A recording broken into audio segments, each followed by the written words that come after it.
Hello children, welcome to today's session. Here we are going to discuss three theorems and next the sums based on that. Come on. Here is theorem 5.6. Already we have discussed while discussing the properties of a triangle.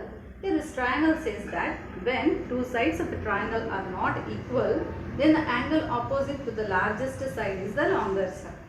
See, when AC is the largest side, then the angle opposite to it is angle B. Hence, we say that angle B is the greater angle among all these three angles. Coming to theorem 5.7, it states that when two sides of a triangle are not equal, then the angle opposite to the side opposite to the greatest angle is the longest side. Can you see here children? It is an obtuse angle. Comparatively when you see this is an acute angle and this is an obtuse angle. We know that obtuse angle will always be greater than the acute angles. Hence, the side opposite to this obtuse angle is AC. Hence, AC is the longest side. Here is theorem 5.8. It states that the sum of any two sides of a triangle is always greater than the third side. Then what does it mean? Comparatively when you add these two sides, add children, 5 plus 2, it is 7. Is it greater than 4 centimeters? Okay. Now when you add 2 plus 4, it is 6. Is it greater than 5 centimeters? Now you add 5 plus 4, it is 9 centimeters. So it is greater than 2 centimeters. When this is possible, then only you are able to draw the triangle. If the sum of any two sides is either smaller or equal to the third side, then you can't draw a triangle children. These all theorems come under inequalities in a triangle. Why we call it as inequalities in a triangle? Because it is a comparison between the unequal sides or angles of a triangle. Hence, these three theorems come under inequalities in a triangle. Coming to example number 9.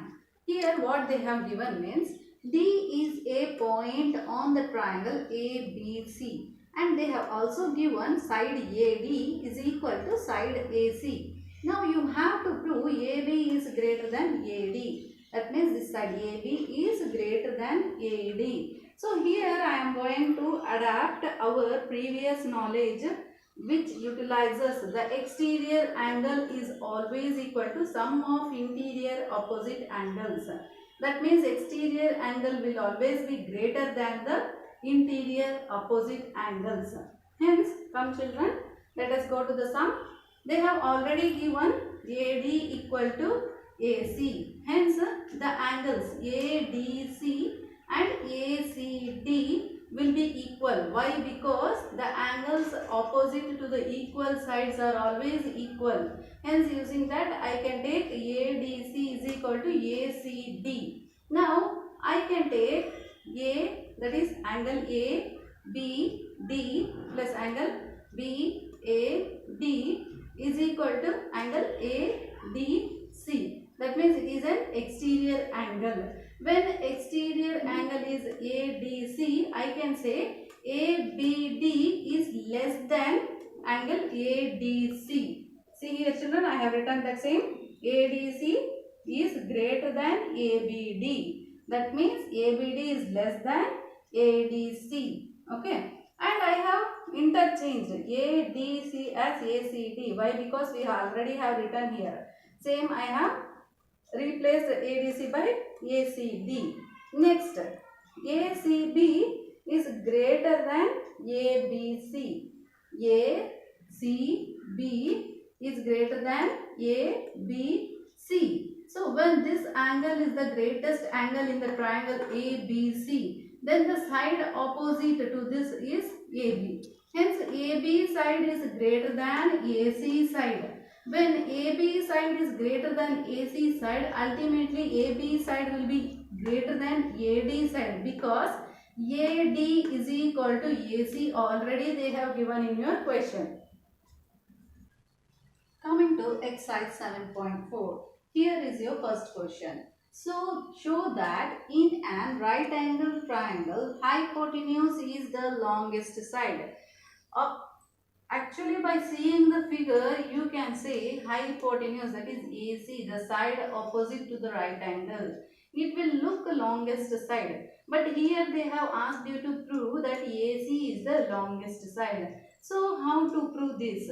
So we will go for ASP first. What does our ASP say? That angle, sum of the angles of a triangle is always 180 degree. So angle A plus angle B plus angle C is 180 degree. I know angle B is 90 degree because they have given in the question right angle triangle. Here I have taken angle B as 90 degrees.